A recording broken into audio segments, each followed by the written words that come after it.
Hello, everybody, and welcome. Welcome to our 2021 Masters Annual Showcase of Student Research from the MA in Arts Management. And it's part of the ESRC Festival of Social Sciences for Northern Ireland 2021. And the ESRC Festival of Social Sciences is a special event held every year to highlight and promote the role that social sciences in all its forms play in kind of wider kind of social and economic activity, to help us understand how the social sciences help us understand culture, and to bring some of the research that happens behind the scenes within universities out to a wider public. So my name's Ali Fitzgibbon. I'm the subject lead for Arts Management and Cultural Policy here at Queen's in Belfast, and I head up our master's program in arts management. So today's event is very focused on contemporary arts and cultural industries management, and we're going to see a range of presentations from some of our outgoing master's students who have just completed their master's in arts management in 2020-21. And I'm sure we would agree that anybody who's been doing any form of further education, and particularly postgraduate education, in the middle of a global pandemic has already climbed a mountain that merits, major plaudits and awards, but these students have also performed fantastically. So today we are going to look at the work of three of our students. I'm going to say a little bit more of them in a moment, but just to give you some general housekeeping, we have this set up as a webinar, which means that those attending can't be heard. But if you have questions or comments throughout today, you can put them into the Q&A section, which you can locate on the bottom of your screen on the right-hand side. When you move your mouse, you'll get a kind of menu will appear, and the Q&A function is there. You can also, if you are having any technical issues, you can flag those using the chat function, which you can find from the same area. Anybody who received the link for today, if you have problems, you can exit and rejoin. When you rejoin, you may end up in the waiting room briefly. We had hoped to have this event sign interpreted, and apologies that due to circumstances beyond our control, we haven't been able to facilitate that. If you require assistance, you can use the closed captioning function. Individual attendees should switch that on by going to the same menu.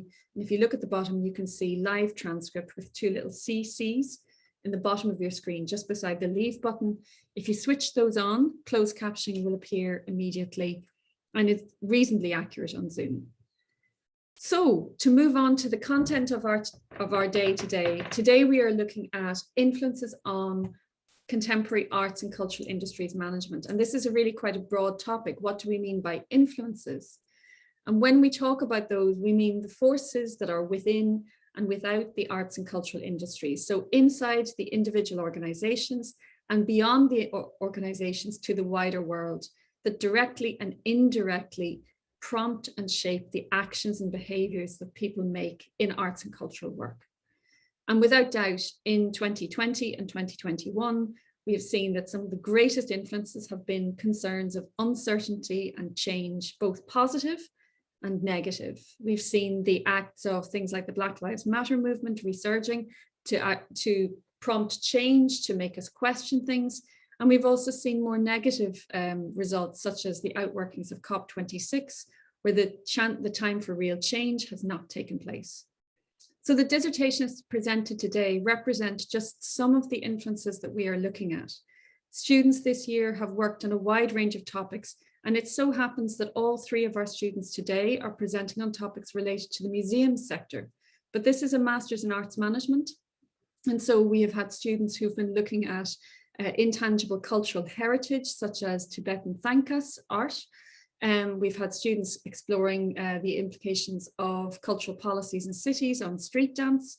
We've had students looking at gender gaps in contemporary dance and ballet, and the problems of parenthood in contemporary dance. And all of these things have come together to form a wide range of research of new and emerging voices in the landscape, not just of research, but also of the practice of running arts and cultural organizations and producing and creating artistic and cultural projects. So these different dissertations today represent some of the attention that's been drawn by our students to what happens on the inside of cultural institutions and organizations, and also the forces that shape their behaviors from the outside. We have today 3 students, Megan Kelly, Anya Wills and Nan Wang joining us. And we're going to initially go into a video recording of each presentation. Each student has been given 3 minutes, a brief of 3 minutes to produce a summary of their dissertation. And after that, I will rejoin you to introduce our guest speakers today, Rafaela Hense and Federico Escribal, who are joining us to talk more on the kind of global context of arts and cultural industries management. So my wonderful assistant is going to queue up the videos now. Enjoy the show.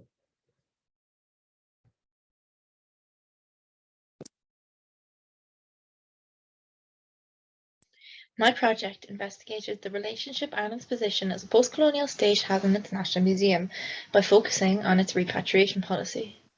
The National Museum of Ireland was established as the Irish outpost of the British Museum when Ireland was still a part of the British Empire.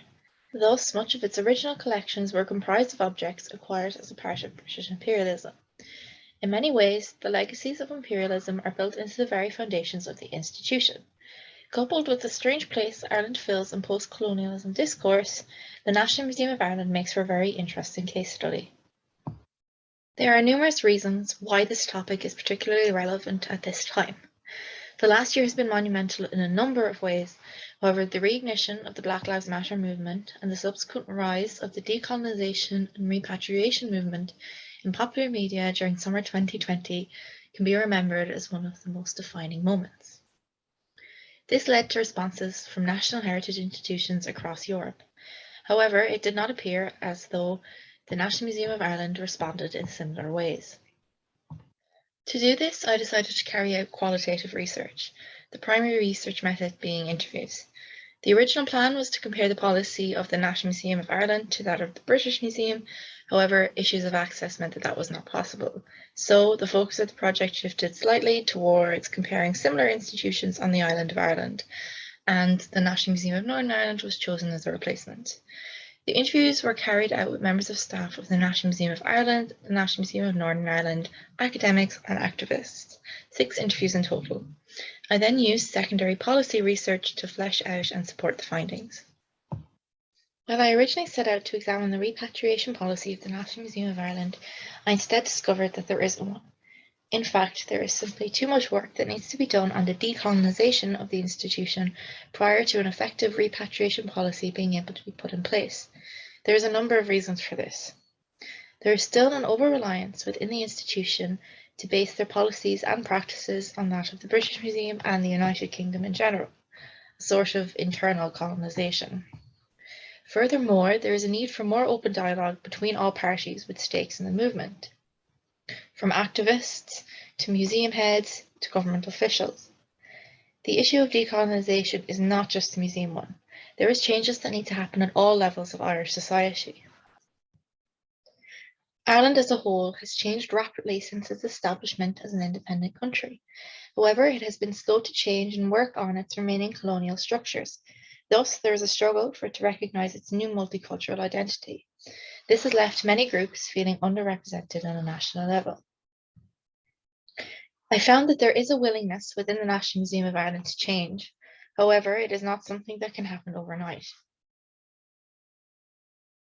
One of the biggest issues standing in the way is the lack of knowledge regarding the right steps to take. However, a willingness to change and acknowledging the issues at hand are a very good place to start. Thank you very much.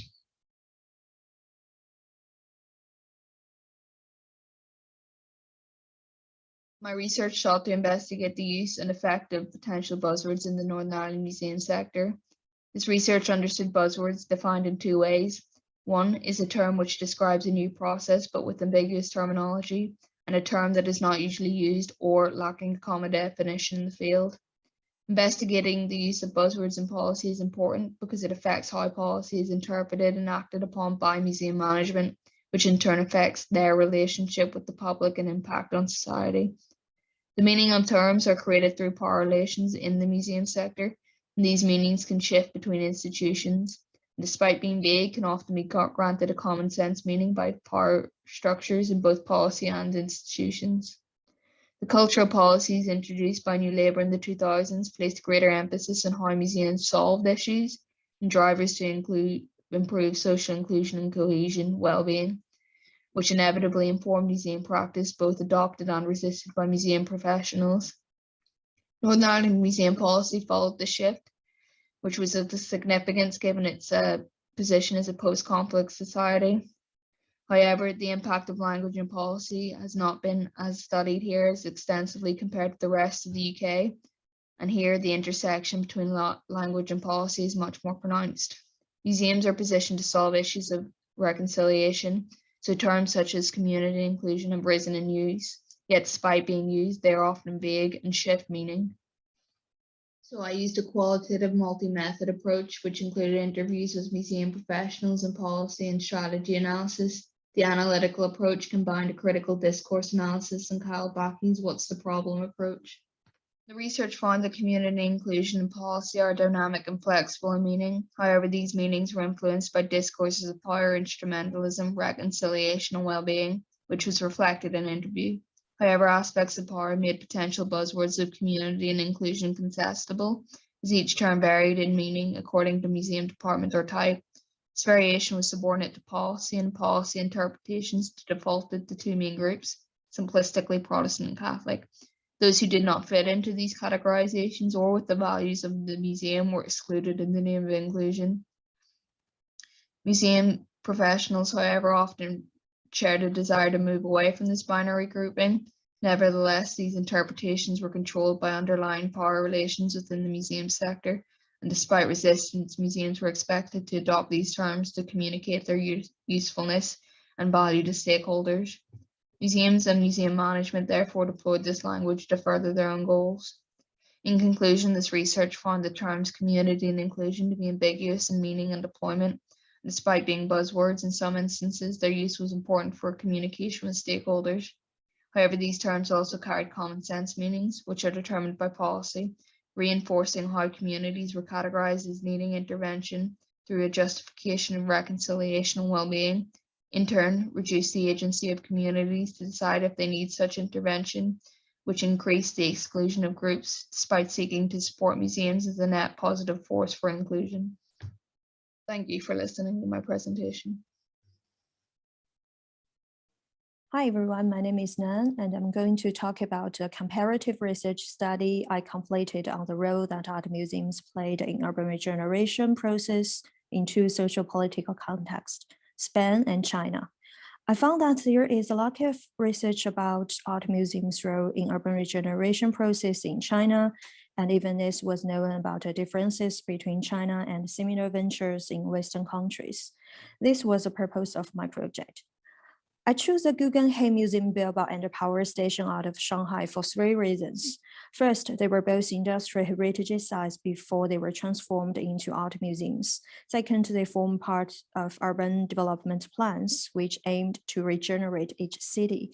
Third, both of them were the first contemporary art museums in their locale. I employed a quantitative comparative research methodology. I rely principally on policy analysis to conduct this research. I also collected and analyzed some secondary data to enrich my research. There are three key findings that are very interesting.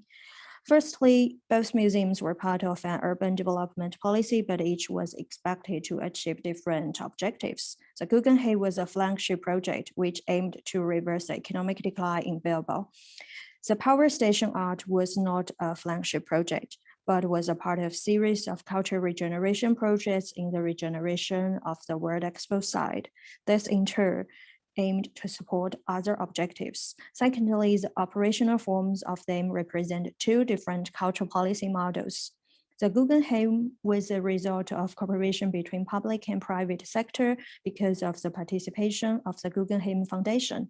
The Power Station art was fully centralized, controlled by an official department led by the Chinese Communist Party, representing the national desire to control art and culture, which can be referred to the engineer model of cultural policy. Certainly, each makes a different contribution to regenerate the city and urban cultural life.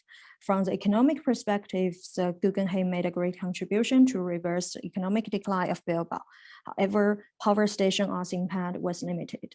As for promoting arts participation, both made contributions but encountered different problems. The Guggenheim was criticized for its elitist attitude. Some artworks like Jenny Hauser's installation Untitled had not considered that 6.5% of the population over 10 years old were illiterate. The Power Station art experienced a censorship mechanism in the selection of artworks. For example, in the 15 years Chinese Contemporary Art Award, artworks made by Ai Weiwei were removed, even though he was a founding three-time jurist for these awards. Well, in conclusion, much can be learned from comparative studies like this. The significant role of governments and the importance of the objectives of such projects are highlighted. Examining these helps us better to consider the role art museums play in urban regeneration. Additionally, it suggests further research is needed to understand how China's official arts policy systems affect the operation of art museums in China. Well, thank you.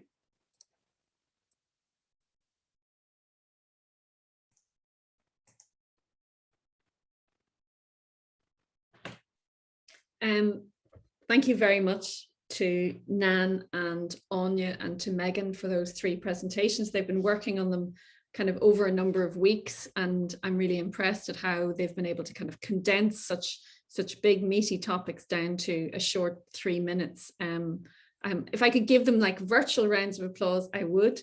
But the upside of these online encounters is that anybody can join from anywhere in the world. And the downside is that we don't get to kind of stand in person and celebrate, but the virtual celebration is there. This gives you kind of a flavor of some of the topics and the concerns of the students on a master's program in arts management. They do not immediately suggest an arts focus, but when you dig more deeply, you can see that there are these broad, deep ideas of what the purpose of arts and cultural institutions is and how their behavior shapes our social concerns. And this kind of frames for me some of the reasons why we also took advantage of this virtual forum to invite our guest speakers, Federico Escobar and Rafaela Hense.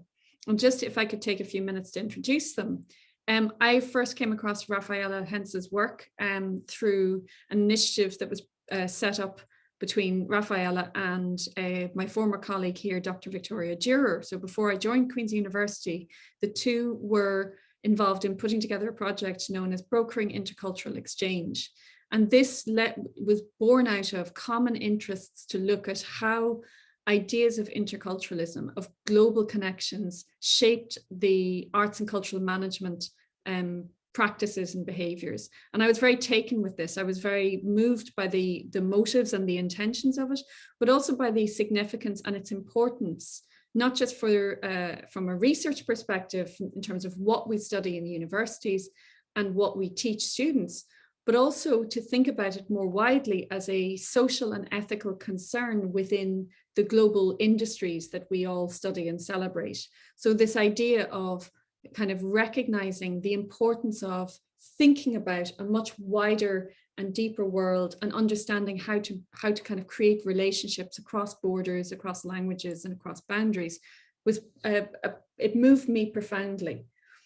So I'm really delighted that we've been able to kind of bring Rafaela and Federico together, and Rafaela's initial work on international arts management is required reading as far as I'm concerned for any student of arts management. But I'm really delighted that more recently their publication together, and Federico, I have to say this is my first time meeting him, but I'm really delighted having looked at the kind of the text that they've produced, Cultural Management in Latin America. There is such a broad, rich new set of learning to come from this, and I'm delighted they're going to be able to speak. So just to give you some idea of their background, Rafaela Hense is Professor of Arts Management at Heilbronn University. So before she joined Heilbronn in 2010, she worked in a range of different senior management positions in universities, different ministries and foundations. And her focus is on kind of globalization, internationalization in cultural management and cultural management education specifically.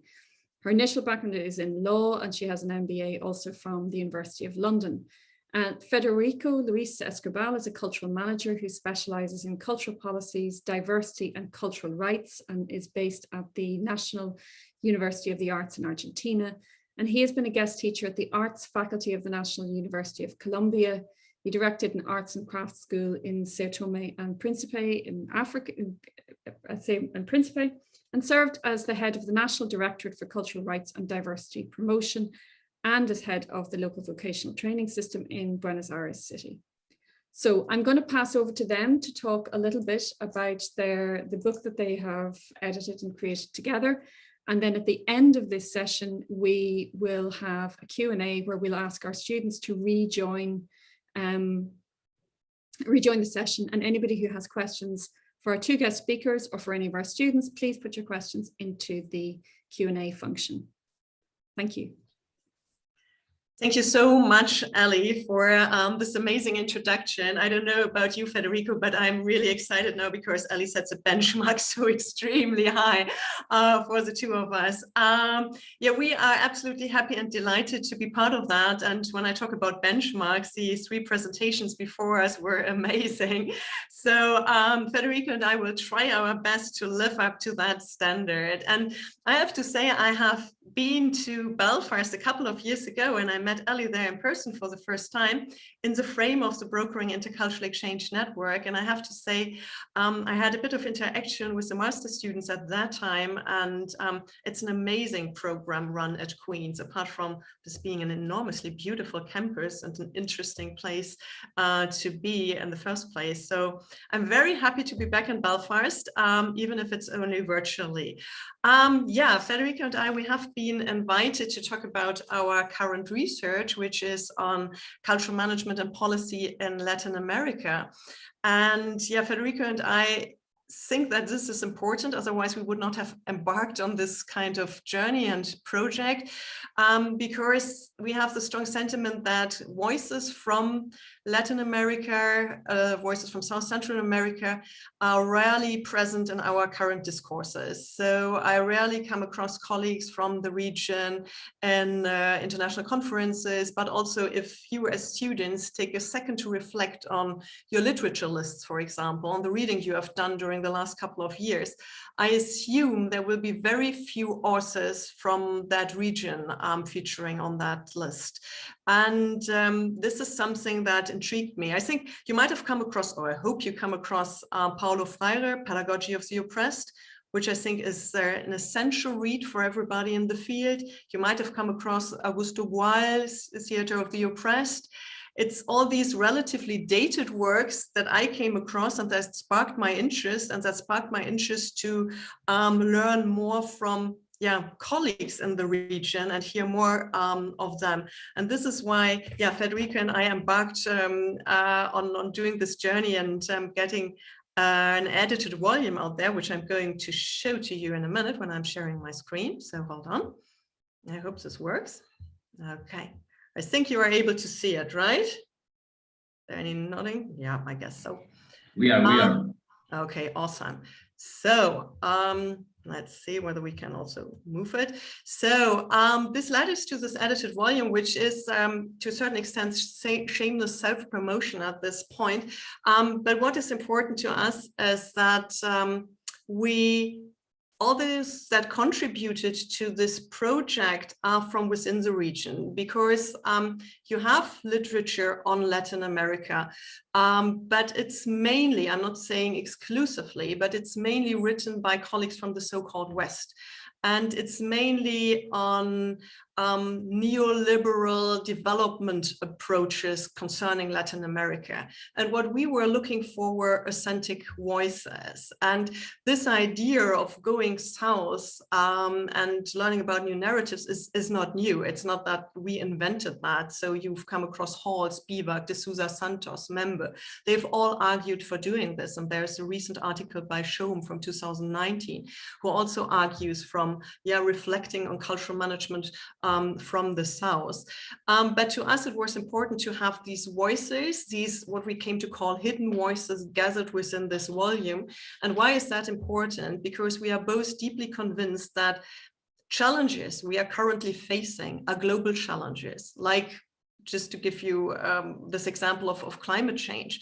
I'm personally convinced that this cannot be solved within, for example, Europe alone, right? So we need this exchange, we need to learn, we need experience narratives from other parts of the world in order not to reinvent the wheel. And there might be narratives, there might be concepts that are of interest to us.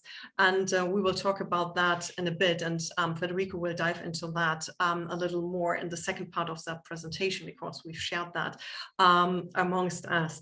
So when I started this project a couple of years ago, I had, and this is typical for research, I had a couple of questions.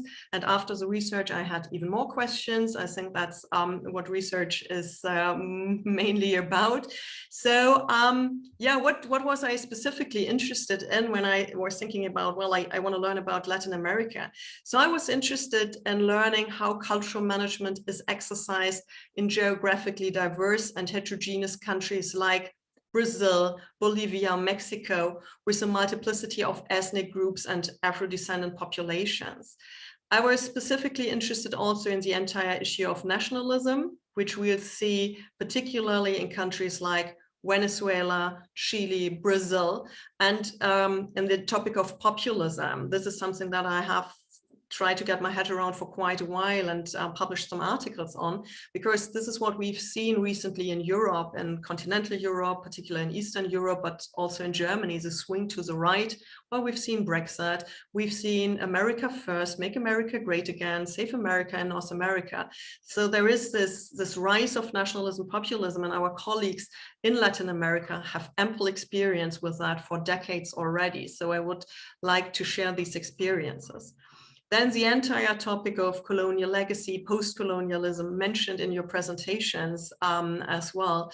And already the term Latin America, which we use for lack of an alternative, hints at this challenge of a colonial legacy. It is a term that is rarely used within the region because, as you can imagine, this Latin was imposed on the region by the French. So there is this colonial legacy within our language already, and I will have one or two other examples during the presentation popping up as well.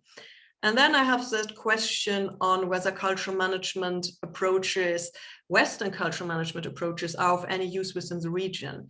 This is something that is of interest to me as an educator, because I find myself more often in classrooms with an international student body, and I'm wondering whether my background, what I can bring to the table, what I teach, is of any use in different contexts, or whether and how can it be translated, transferred, moderated into other contexts.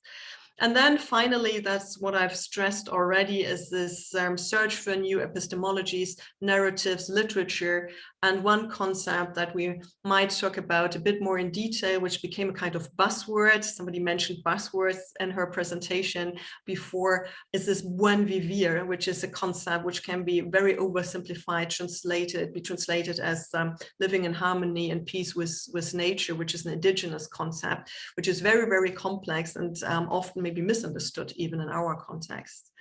So having said all this, thinking cultural management from the South, as you see here, I have definitely not been the first one to do that, but I learned a lot during this. And this is something that I would like to share with you, because change begins with me. And particularly when we are in these processes where I have been the only outsider to the region, my Spanish is very limited, close to non-existent, so to say. And we can talk about language for quite a while. And COVID not allowing me to even go to that region, I learned a lot about myself within this entire project. I hadn't had a huge network in Latin America because there are no academic networks like, for example, Anchored in Europe or AAE in North America, or the Arterial Network for the African continent. So it was, even for Federico, who is within the region, who is based in Argentina, difficult to find potential contributors. And I have been, as I said, I've been the outsider. I have been the one who is not speaking the language, but I was the one with the funding. So there's this question, which I think is extremely important in everything we do in international context. So how to overcome power imbalances if we operate within them. So I had this idea of academic writing, which is a very Western idea of academic writing. We might talk about career paths in academia that are very different in Latin America than, for example, in Europe. I always had a European audience in mind when we read the articles, etc. And there was a constant dialogue between Federico and myself on, am I going to impose standards on my colleagues in Latin America that are Western standards?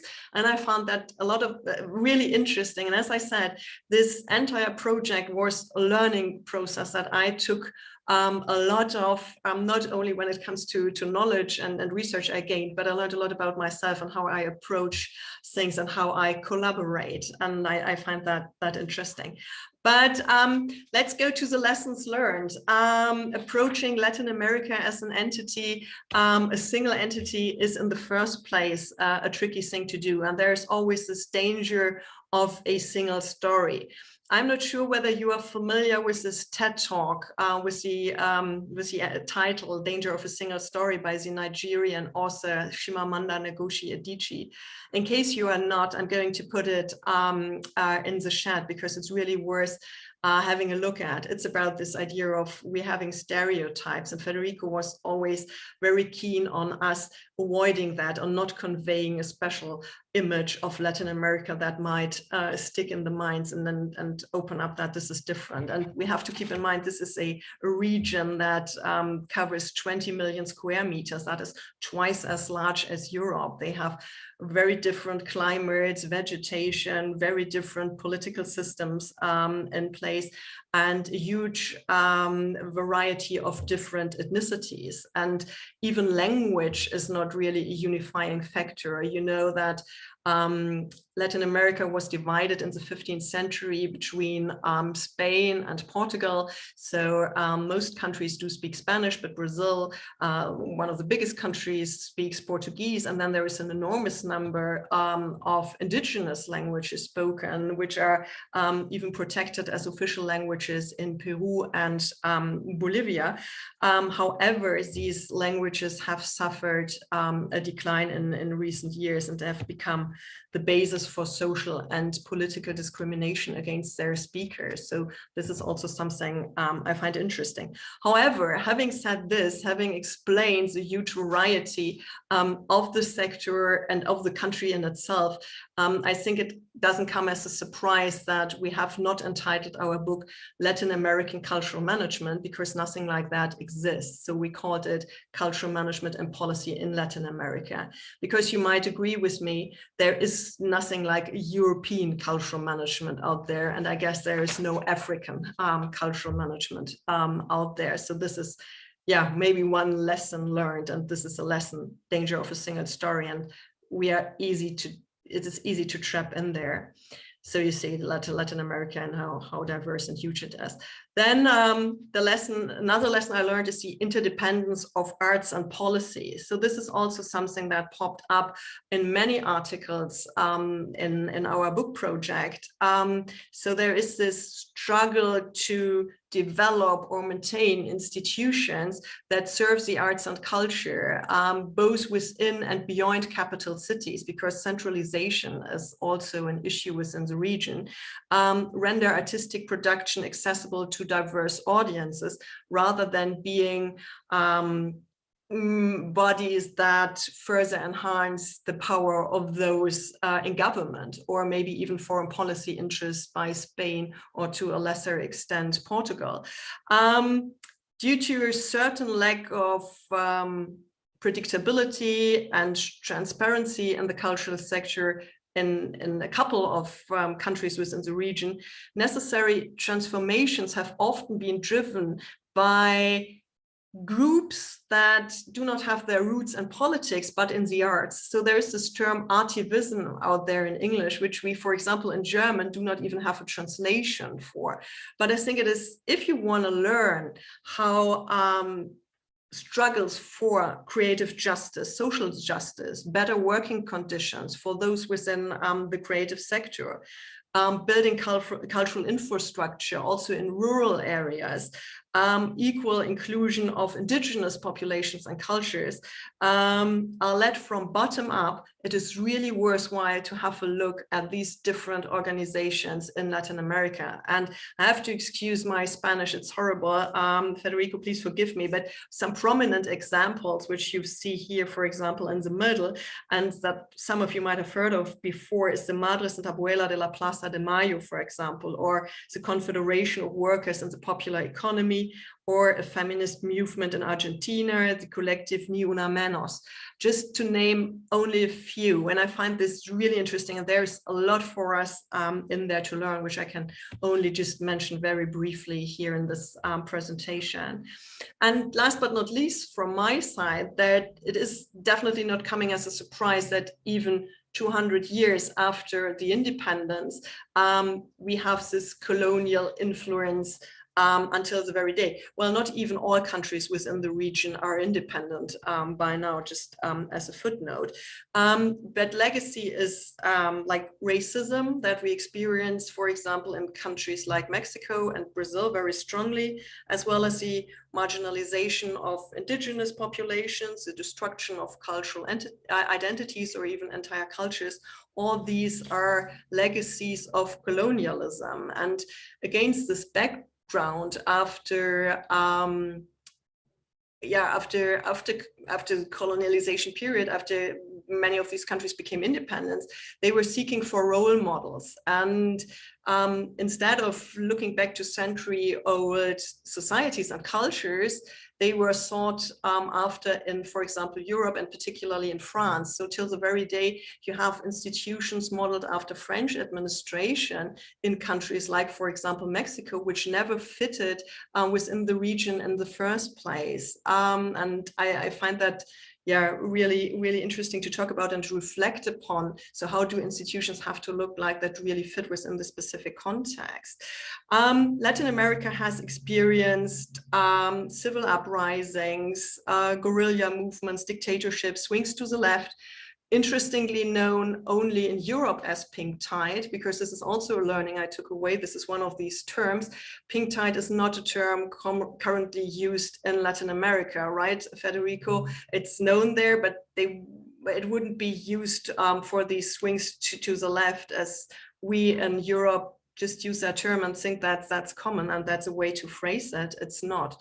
And since 2010, we have seen shifts to the right, particularly, for example, in Brazil, and struggles with the economic influence that particularly the United States exercise on many countries within the region through organizations like the Monetary Fund or the World Bank. The Washington Consensus could be regarded as the most influential set of policy objectives within the region and forming neoliberal or neoliberalism in Latin America, I would say. So it's a work of these Bretton Woods institution that has been criticized as neo-colonialism by, for example, influential figures like Stiglitz, a Nobel Award winner and economist, who says, like many others, it's again this one-size-fits-all solution, and it doesn't fit within this very specific context of Latin America that's specifically complex. And the drastic impact of the so-called structural adjustment programs, particularly on rural populations whose agricultural products were replaced by very cheap imports, has been widely documented and is till the very day important to notice, because agriculture is so huge within that region. And at the beginning of the 21st century, this led to socio-political change founded on widespread anti-neoliberal sentiment based on anti-imperialist legacies of, for example, Simón Bolívar, whom you see here, and José Martí. as well as an increasing interest in, again, indigenous concepts. And this is something that I find telling, and I think this is worth to study and discuss a bit more about, because these concepts like one revere became a kind of buzzword within the West, and there is a bit of a misunderstanding of the complexity and where it originally originates from. And it is at this point, and I know I hurried through this presentation quite a bit because of our limited time, but at this point, I'd like to hand over to Federico, who will give us a bit more background on the issues that I have just touched on, because I saw that they should be of interest to us particularly, but obviously not exclusively in the so-called West. Federico, I'm going to switch on the next slide for you, and you take us from there, please.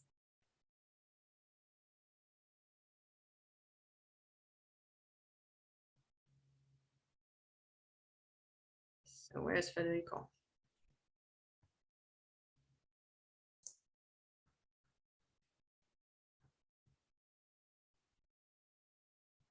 I think we have momentarily lost Federico. I think he may have gone to switch on his microphone and... Ah, there he is. Okay. I'm back. Very sorry, in the right time to leave. The right time to leave. So congratulations, Rafaela. Your Spanish is way much better than my German. We won't try that. But I was thinking when you talked about the resilience of coloniality, that even nowadays it's not only Portuguese and Spanish in our region, but it's also French.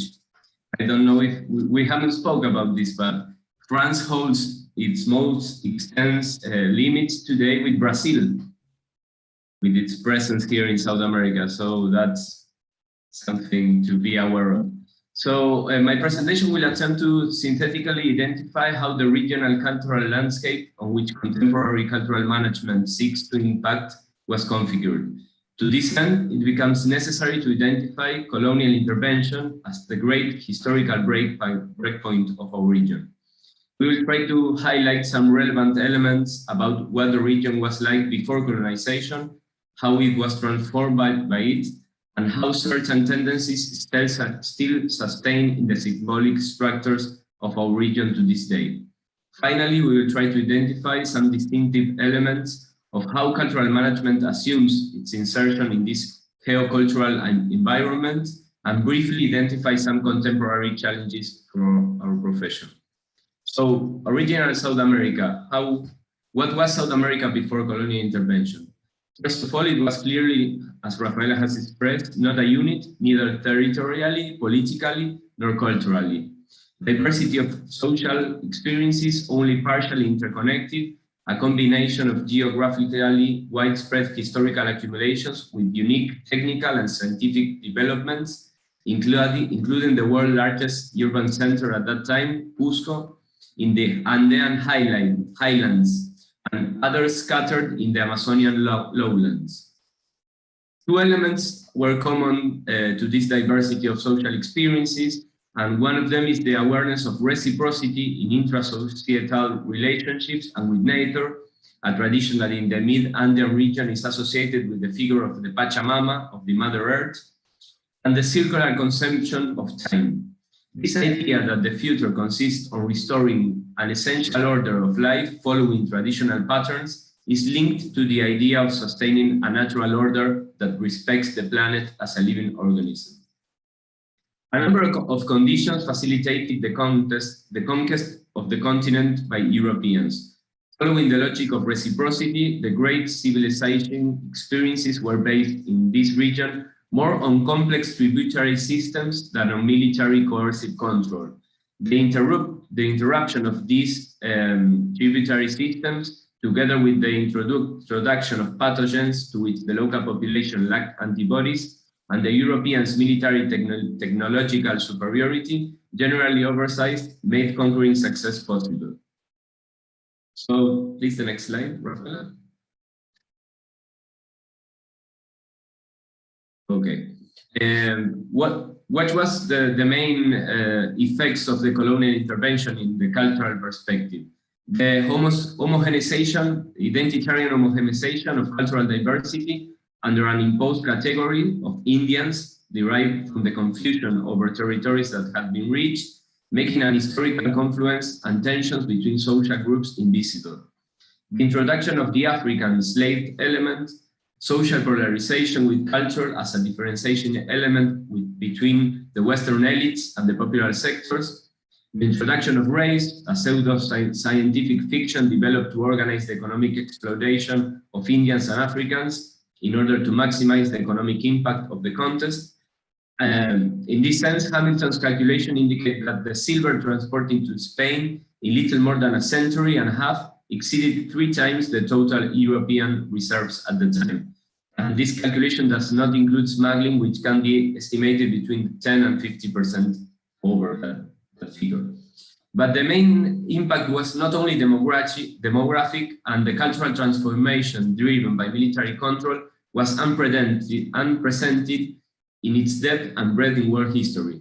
The value systems and symbolic frameworks that determine the way communities live were replaced from top to bottom by colonial power, introducing European provincial thinking as an assumed universal. The impact of this cultural shift, with disabled specific knowledges structured based on the particular challenges of this territory and its social history, still persists. So, as Rafaela used the image of a mirror, I used another one, because this danger of a single story, and most of it, the danger that that single story is externally exposed from an economically unequal power, appears in the metaphor of this misleading mirror. We see ourselves as South Americans reflected ourselves in such powerful productions of the globalized cultural industry, with our difference again subsumed under the logic of the stereotype. And we lose in that context the possibility to foster political unity based on the recognition of our differences and our common values. So after independence, cultural capital based on the European tradition and its particular sensitive perception of the world was used to sustain the social taxonomization inherited from the colonial period. I mean, taxonomization was sustained when we got our formal political independencies. Now it was the urban native elites who assumed the top of this pyramid, influenced by English liberalism and French encyclopedism. The intention was to align national processes with the emergence of Anglo-Saxon neo-colonial powers, with England initially and the United States later. Our elites imagined our nations to be built according to the Western model and format. The primary ideological matrix was the civilizational distinction, assigning a positive value linked to modernity and the urban as a privileged space to the cusps of European origin, and synthesizing everything rural and popular under the label of barbarism. This allowed those elites to remain at the top of the local social scale. The initial idea of the revolutionary leaders aimed at confederating the subcontinent was unraveled by the partnership between local urban elites and the British imperialism. The intention was to consolidate an extractivist model, now structured in the region as a supplier of commodities and as a purchaser of manufactured goods. The result was the territorial fragmentation or balkanization of a series of states following the Western nation-state model. In its interior, it tended to reproduce a configuration of cultural citizenship aimed at deepening the westernization of our territories and its populations, denying the value of indigenous and Afro-descendant traditions in the narratives of national identities. The ideological mechanics through which post-independence cultural processes sustain the scheme of interest of the nation of the colonial system has been analyzed under the focus of the notion of coloniality.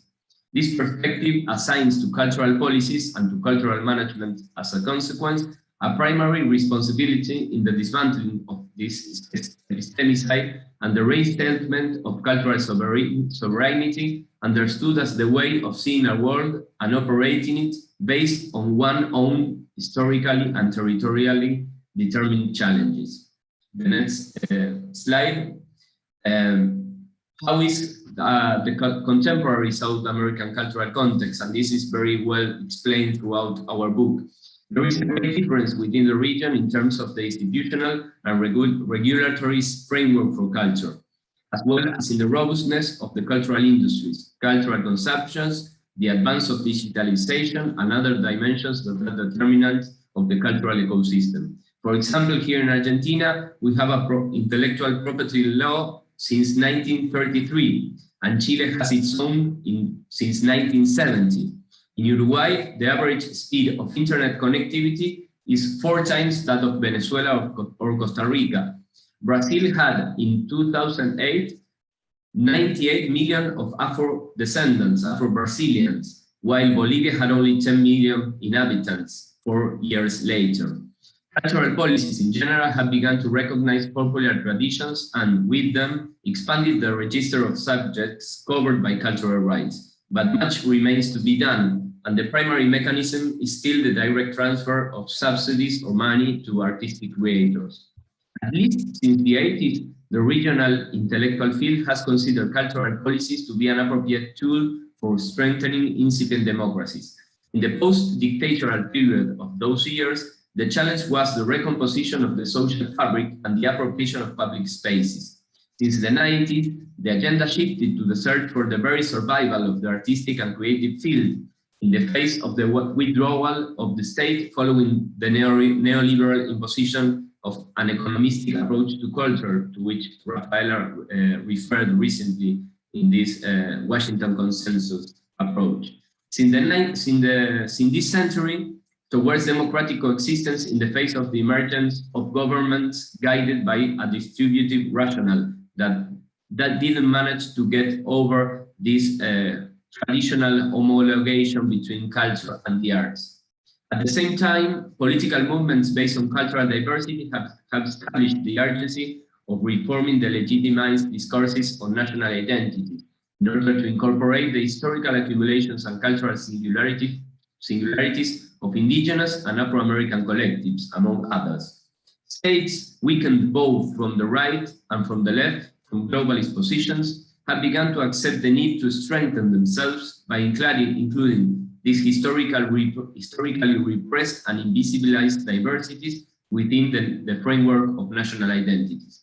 However, they still show little commitment to an agenda of real transformations, the allocation of resources, and the comprehensive overhaul of cultural governance structures. So nowadays, the next slide, please, Rafaela. Nowadays, the contemporary status of cultural management in our region, as is shown throughout the book that we built up with Rafaela, there is a very diverse degree of acceptance of cultural management as a professional identity. To a large extent, this is due to the recognition of this professional narrative as having been introduced with the neoliberal advance of the 90s and as a neo-colonial gesture, mainly focused on Spanish international cooperation and the universities of Barcelona and Girona, the so-called Barcelona model.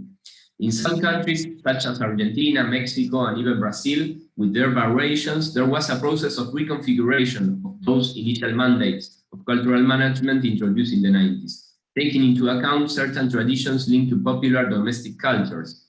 In others, such as Bolivia and Ecuador, cultural management is largely rejected by grassroots cultural and artistic organizations, reserving the label for practices linked to institutional urban spaces or financed exclusively by private capital. The training of cultural managers in our region has expanded in the recent decades, but it still lacks an efficient integral organization, with high dropout rates largely explained by a certain lack of cultural curricular specificity.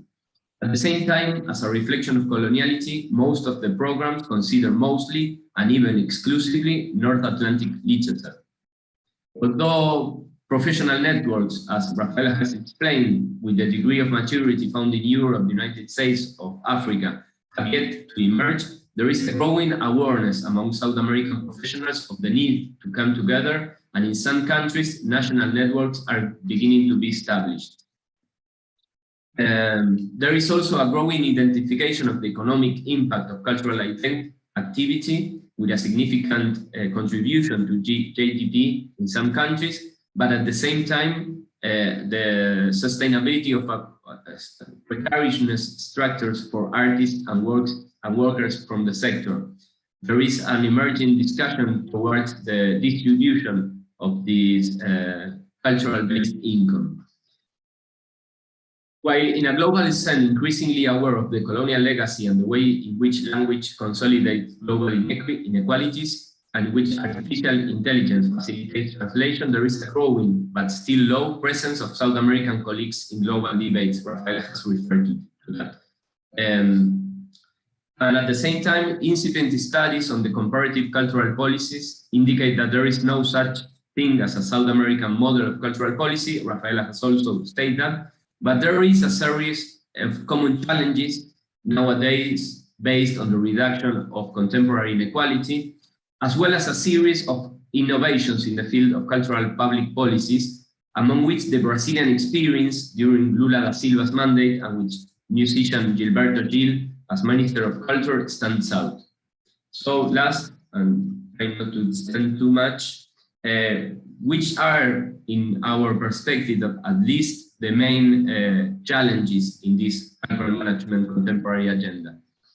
Well, faced with the weakening of states, as we have already spoken, and the growing capacity of the agency of large denationalized or transnational corporations, cultural management can function as a promoter of a new contract of cultural citizenship based on the assumption of the value of cultural diversity. I think this is not strictly linked to a region, but it's a global challenge, but it expresses in a particular way in South America. The inclusion and recognition of indigenous, Afro-American, and other diversity-based traditions can help to recompose our deteriorated social contract. In this sense, greater involvement of society as a whole in the value and defense of cultural rights becomes crucial. The idea that cultural policy is exclusively concerned with the arts and that those arts are the preserve of a minority is particularly problematic in our regional democracies. We have to be attentive to the spread of the idea of buen vivir. Understanding the South American indigenous-based value system implies rethinking human ties on the basis of reciprocities, but it does not constitute a romantic proposal for a return to an idealized and inaccurate social state. Cultural management can promote spheres of social debate concerning what buen vivir means in each territory and time, but it's the communities who must answer this question. Sorry, the last one we referring to that ambiental crisis that Rafaela talked about, and this to close, I'm sorry for taking a few minutes more than I should. Given the evidence of the environmental crisis, the South American cultural tradition may be calling our attention to the inefficiency of any approach that does not incorporate cultural change at its core. There is no way to address the challenges of our times through the same lenses that generated those challenges. Changes in environmental behavior patterns that are not based on the understanding that the consumption and social bonding models are the promoters of that environmental degradation will be absolutely futile. We need to reconfigure the hegemonic lifestyles and introduce the perspective of limitarism in culture. And we feel that cultural management has an enormous challenge in its promotion, and as Rafaela has expressed, we feel that the South American experience, culture and politics may give us some clues where to head. So thank you very much for your attention, and sorry for my English level proficiency.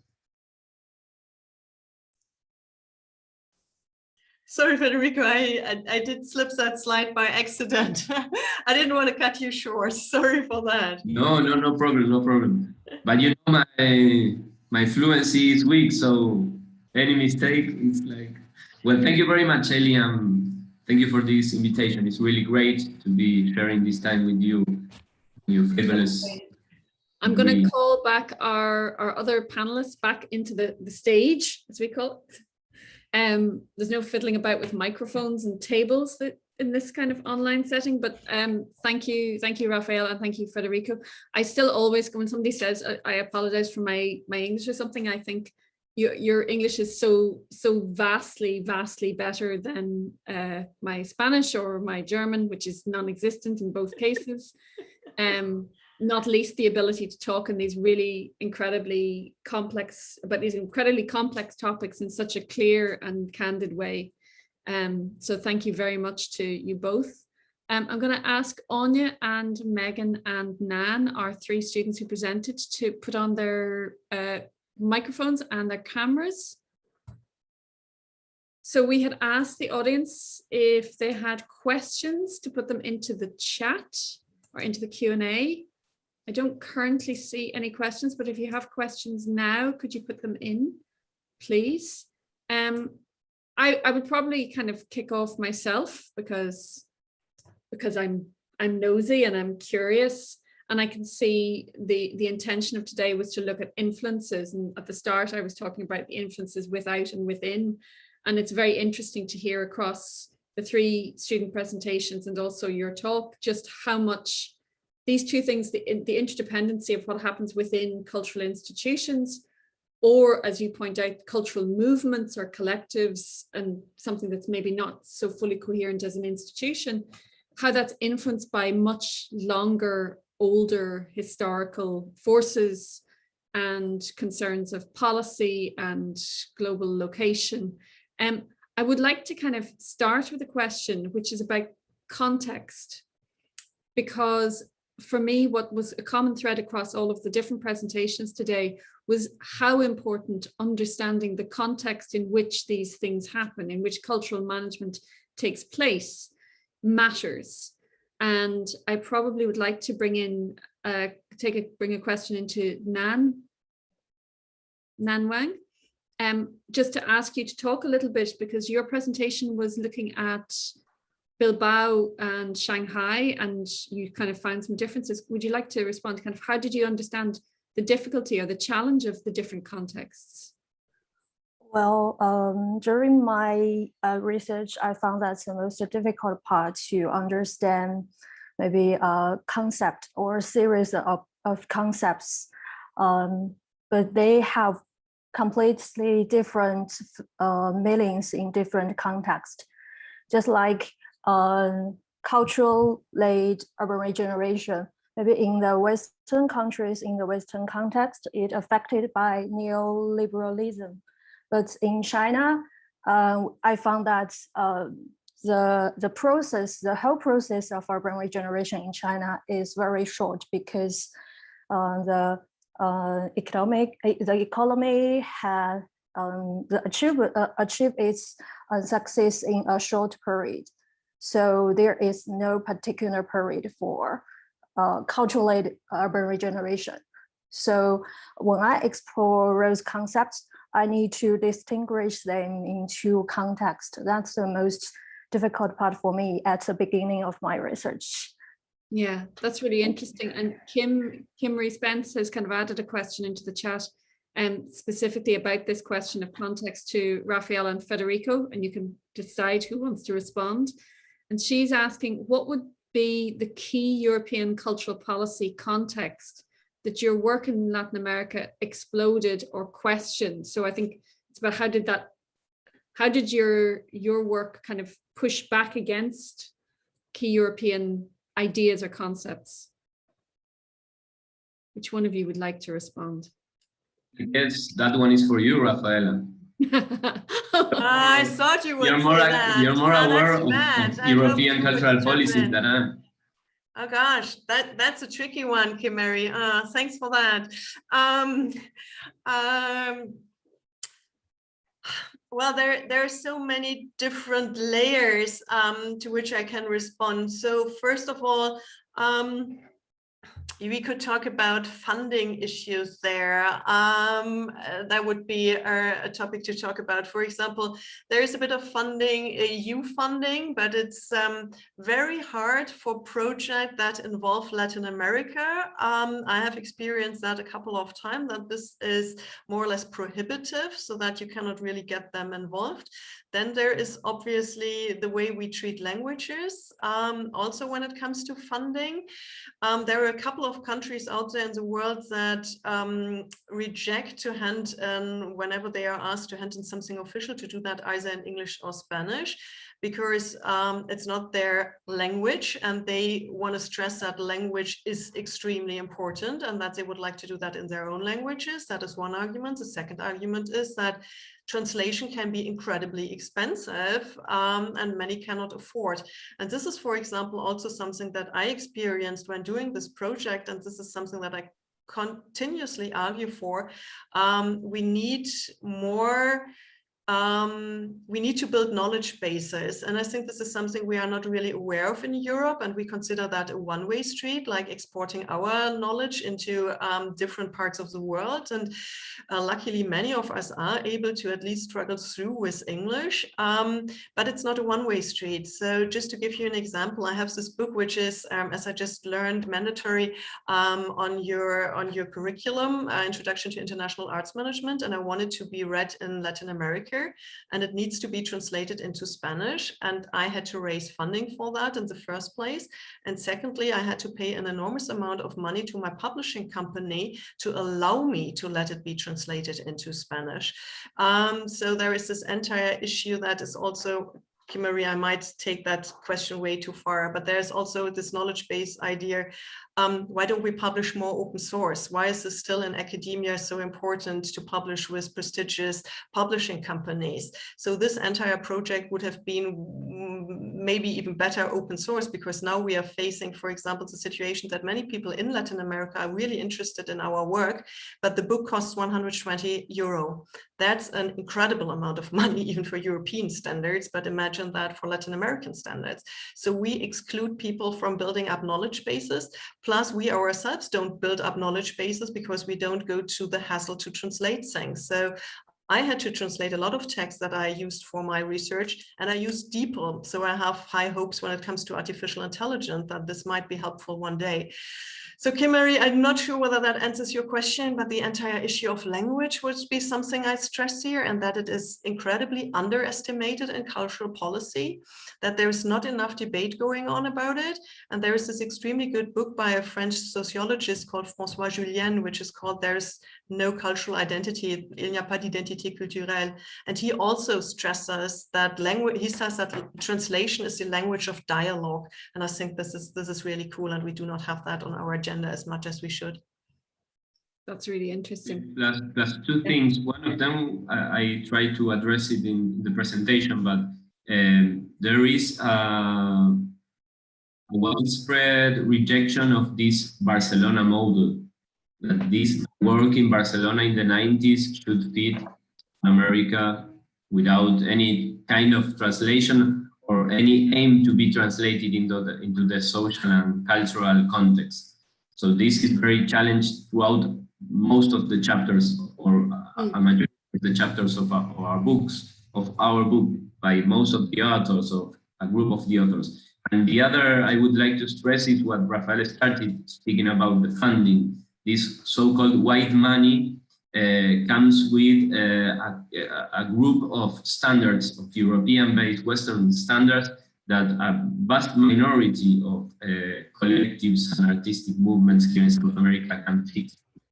So what it produces, and I feel it's pretty much the same in Africa, for what I heard and read, is like islands of practice, very much detached from the social fabric and exclusively linked to those Western ties, institutional ties, and that Western money that is not really committed to the contemporary discussions and debates and the making of the real, if you allow me.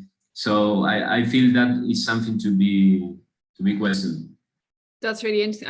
I love the phrase islands of practice, and the idea of the cultural default being going in one direction only and in a monolingual sense.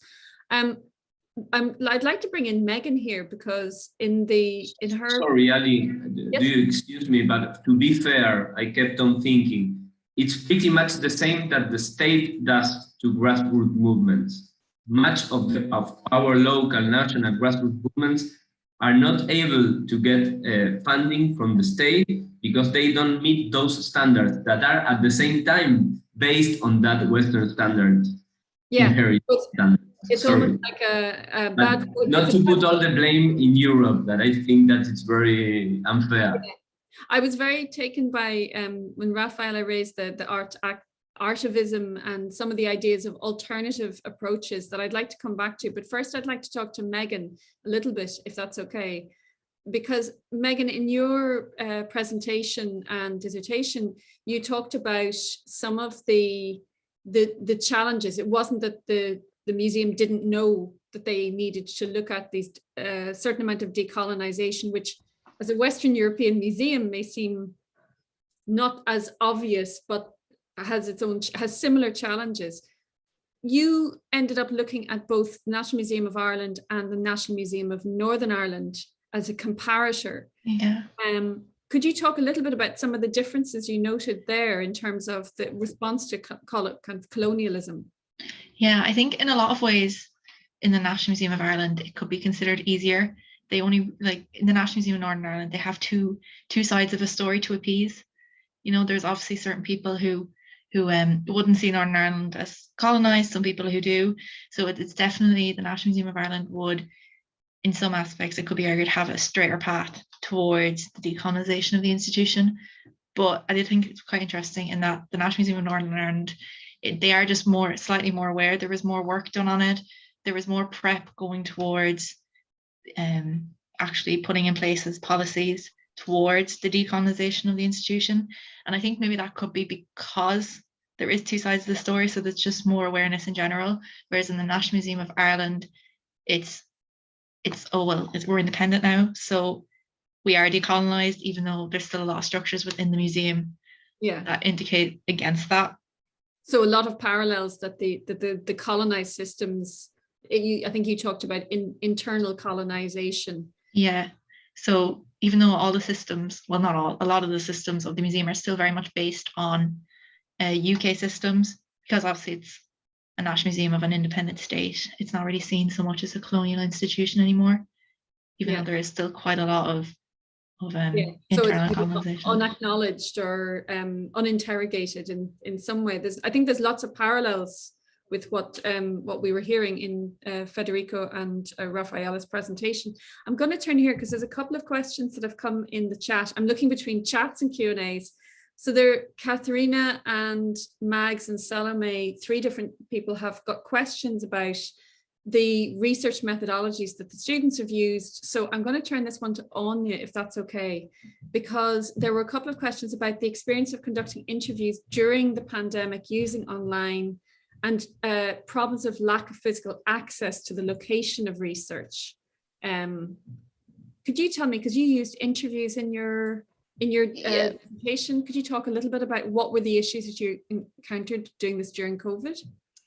So probably the major issue was actually getting interviews in the first place, because around the time I was doing interviews, they had only just started opening up the arts and cultural sector here. So there wasn't actually a lot of people didn't have the time, which was fair enough. And there was actually a lot of issues trying to get emailing institutions, because you have to go through specific emails. And if they've laid off staff that would be around to answer those emails, your email's not going to get through. It has to be filtered through multiple people as well. As for the doing the interview, the online was fine. I used Teams. There's actually a transcription software which makes it a lot easier to analyze the interviews after the fact, but what was harder than expected was actually building up a rapport with the person, especially as an outsider to the museum sector. Even though we shared common interest, I think just being separated by a monitor just kind of disassociated you from the person. Even though you connected on a lot of other levels, there was always just a slight disconnect because you weren't physically with the person, which was quite strange to have to mitigate and deal with. And there was another question that Salome asked, which was actually, and that connects to something you just talked on, which is about navigating your research while being an outsider to the subject. So you weren't inside the institutions you were studying, but how do you get past some of your preconceived ideas, some of what you think is your implicit knowledges? How do you question that? How did you approach, Anya, could you respond a bit more? How I approached that, I used specific theories in my analysis that would allow me to do that, and take me through kind of step by step how I might reflect on that process, which made it really great when actually writing the dissertation. And in terms of getting past the initial preconceptions, I think doing interviews was the key element to that, because otherwise I would have just been placing my own assumptions on this policy analysis without having ever consulted what may actually go on in museum work. Mm-hmm. That's really interesting. Thank you. I'm going to come back to the point that was mentioned earlier about these kind of grassroots movements and alternative systems. And there's been a lot in COVID, in the pandemic. There's a lot has emerged. I'm thinking of Paula Serafini's work I think it's in Argentina. The looking at how artists and people working in communities, whether they were cultural practitioners, created alternative systems or used existing alternative systems. And I know that came through, it comes through in the book, you mentioned it, Federico, as well, and a disconnect between the policy and these kind of actual operation systems for culture and for the dissemination of culture.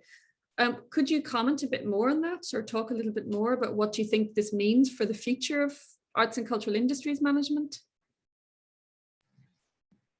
That's for you, Federico, now. Yes, but I will refer to you. I feel Rafaela pointed out that she needs to deconstruct some standards and some mindsets in order to get this book to be born.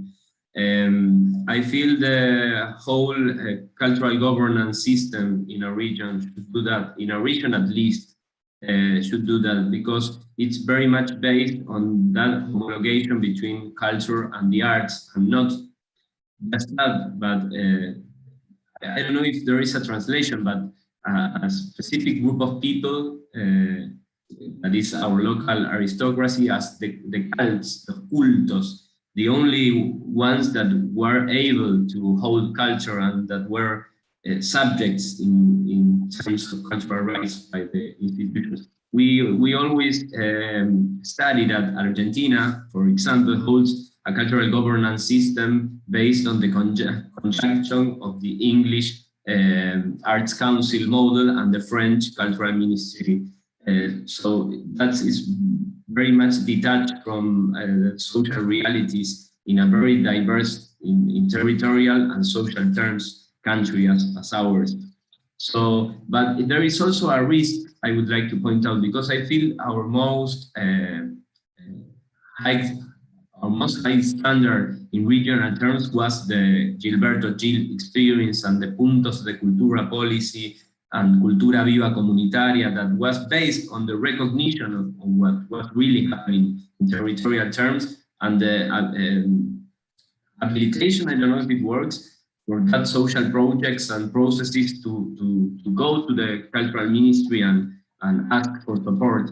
The most divulged example is that indigenous communities got to present for subsidies based on a video. They made themselves a video, and that was allowed to be a presentation asking for funding. But at the same time, that experience generated an interesting experience called Fora do Eixo, which is translated from Portuguese like out of the axis, out from the center, this center. And it turned out it was very interesting in terms of building common infrastructure, detaching from the economic focus of culture, of economic focus of culture. They made like a reciprocity-based money only for the network to exchange services and goods. But it turned out to be very much top-down based, very hierarchical and very hegemonic in terms of how they express power relationships within the network. So I guess decolonization is very much harder to exercise than to speak about. And I feel that's our next, maybe our next generation of colleagues can go farther than we got to. Yeah, that's really interesting. Some similar patterns that every network that gets established on principles of reciprocity, sooner or later somebody will take control of it. It's kind of the negative side of these. But Rafaela, you talked when we were discussing this event, you talked about the importance of networks and these occasions like this as ways of sharing ideas. Could you say a little bit about what you think is happening in a post-COVID world? How do we use, what are the principles of good network development to try and combat some of these problems of power? Okay, I would like to give a more academic answer. I'm just giving, well, the answer, my brainstorming here, and I'm sharing my experiences. So when it comes to networks, and well, I have this experience with this network brokering intercultural exchange that I hope some of you are already familiar with. And my experience with COVID, and then hopefully post-COVID, is that we keep up some of the lessons learned. And I have to say that, and maybe this refers to some of the questions in the chat. So how do I do a project on Latin America without being able to go there in the first place because of COVID? So I had funding to go there, and flight was more or less already planned, and then it didn't work out, and still there is this book. And I have to say I'm not really technique savvy, and I'm happy to survive Zoom meetings and get my slides shared. But however, I think that this has been extremely useful. And I strongly hope that we carry on with these exchanges, these virtual exchanges, particularly in the international arena. So when the Network Brokering Intercultural Exchange hosted in January this year, the annual gathering, we had more participants than ever before from all different parts of the world. We would have never had those had we done that as an in-person event, which was normal before COVID. And now we have this experience, and we will never get back to doing this in person any longer for, first of all, sustainability reasons. Why does somebody have to travel for a conference of a day or two, like half the world, right? This is not sustainable in the first place, and it does work out. So we have the experience and it works, although some people might be tired of it, but there are people that have family obligations, there are people that have funding issues, visa issues that could otherwise not attend. So to me, this has been, it sounds cynical, but let me say it like that, this has been one of the advantages of this pandemic, that we can pursue that. And really, I think I can now involve voices that would otherwise not be heard. So I'm not naive. I know, for example, that our colleagues in Cuba still have difficulties to get into Zoom meetings, for example. So we had that, for example, for the annual gathering, but there are ways around. So we got the colleague from Cuba in as well. But this is something that definitely we have to reflect on, and not everybody has stable internet. But there are definitely more opportunities to get people involved than when we just do it in person, because we assume that everybody loves to travel, everybody can travel, and everybody will travel. That's not a reality. So I personally think that this digitization that we got used to a certain extent is something that can really advance international collaboration. And it worked out. So being an outsider to the region, not going there, did not prevent us from doing this project. And I can only guess, I do not know whether it would have been a better book with me having been there. I strongly doubt it. So that worked out well. And I think just one point that I also wanted to mention is sometimes being an outsider has its advantages. So Federica and I had some constant discussions when I was saying, well, the situation in Cuba is really bad, Federico. He was saying, yeah, but Cuba is not really, doesn't stand for all of Latin America. And I was saying, yeah, I know, but I want to talk about Cuba now. And I want to talk about the freedom of speech in Venezuela and in Guatemala. And the situation is not good, Federico. And Federico feared that this might, again, be stereotypes and that everybody would say, oh, Latin America, it's all the same. If that's happening in Guatemala, it might happen anywhere else. But that is good. So me being an outsider, being able to say this, Federico, yeah, let's talk about Cuba, right? I don't want to. So this had its advantages. I kind of liked the point you both made about reflexivity, using different kinds of mirrors to reflect back to yourself. What is it that you are thinking and what are you hearing and what are you seeing? So I think from a student perspective, from a research perspective, it's so useful to be able to kind of learn how to question ourselves better. And we've just got a couple of minutes left, and this is something that we did very briefly last year, but does anybody on this panel have a question they want to ask another member of the panel?